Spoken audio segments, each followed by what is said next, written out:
Washington, the FBI's counterintelligence investigation into potential ties between the Trump campaign and Russia initially focused on 4 Americans and whether they were connected to Russian efforts to interfere in the 2016 presidential election, former FBI Director James Comey told lawmakers during hours of closed-door questioning.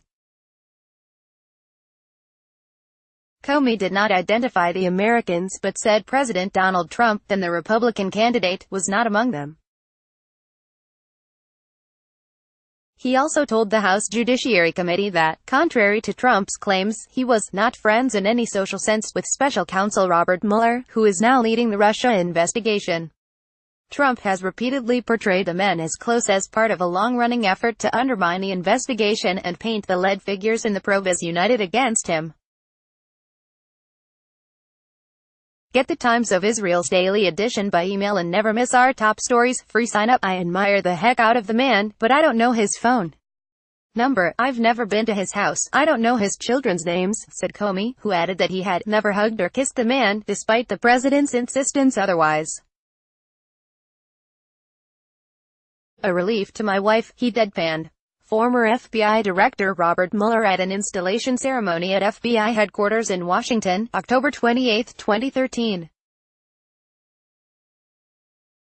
Charles Darapak, AP. The committee released a transcript of the interview on Saturday, just 24 hours after privately grilling the fired FBI chief about investigative decisions related to Hillary Clinton's email server and Trump's campaign and potential ties to Russia. The Russia investigation is now being run by Mueller, and Comey largely dodged questions connected to that probe, including whether his May 2017 firing by Trump constituted obstruction of justice. The Republican-led committee interviewed Comey as part of its investigation into FBI actions in 2016, a year when the Bureau, in the heat of the presidential campaign, recommended against charges for Clinton and opened an investigation into Russian interference in the election. The questioning largely centered on well-covered territory from a Justice Department Inspector General report, Comey's own book and interviews and hours of public testimony on Capitol Hill. But the former FBI chief also used the occasion to take aim at Trump's public barbs at the criminal justice system, saying, "We have become numb to lying and attacks on the rule of law by the president," and Trump's suggestion that it should be a crime for subjects to flip and cooperate with investigators. It's a shocking suggestion coming from any senior official, no less the president. It's a critical and legitimate part of the entire justice system in the United States, Comey said. In offering some details of the investigation's origins, Comey said it had started in July 2016 with a look at 4 Americans who had some connection to Mr. Trump during the summer of 2016, and whether they were tied to the Russian interference effort. U.S. President Donald Trump walks from Marine One after arriving on the South Lawn of the White House in Washington, D.C., December 7, 2018, following a day trip to Kansas City, Missouri. Saul Loeb, AFP. He did not identify the Americans, though Mueller's investigation has made clear that by that time, there had already been outreach from Russian intermediaries to Trump associates, including a 2015 encounter revealed for the first time in a court filing Friday.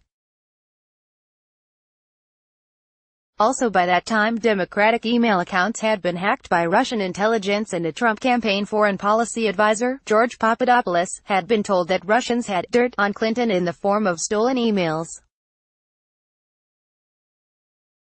Multiple Trump associates, including Papadopoulos, former National Security Advisor Michael Flynn and Trump's former personal lawyer, Michael Cohen, have pleaded guilty to lying about their interactions with Russians during the campaign and presidential transition period. Former Donald Trump presidential campaign foreign policy advisor George Papadopoulos, who triggered the Russia investigation, and who pleaded guilty to 1 count of making false statements to the FBI, holds hands with his wife Simona Mangianti as they arrive at federal court for sentencing, Friday, Sept. 7, 2018, in Washington. AP photo, Jacqueline Martin. Comey reiterated that it was a 2016 Papadopoulos encounter with a Russian intermediary in London that started the Russia investigation, rather than, as some Republicans have maintained, Democratic-funded opposition research compiled by a former British spy. That research is known informally as the Steele dossier. It was weeks or months later that the so-called Steele dossier came to our attention. Comey said. He said that by the time of his firing, the FBI had not come to a conclusion about whether the Trump campaign coordinated with Russia's efforts to sway the presidential election, and insisted that the FBI would recover from the president's steady attacks on the bureau. The FBI will be fine. It will snap back, as will the rest of our institutions. Comey said. There will be short-term damage, which worries me a great deal, but in the long run, no politician, no president can, in a lasting way, damage those institutions. Besides the questioning on Russia, Republicans lawmakers repeatedly pressed Comey on the FBI's handling of an investigation into whether Clinton mishandled classified information on her private email server.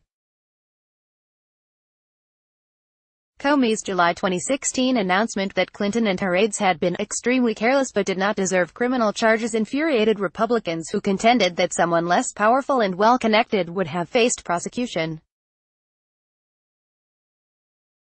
Under questioning from Rep. Trey Gowdy, a South Carolina Republican, Comey reiterated that the FBI and Justice Department didn't have a prosecutable case against Clinton because they couldn't prove she willfully violated the law by setting up the server.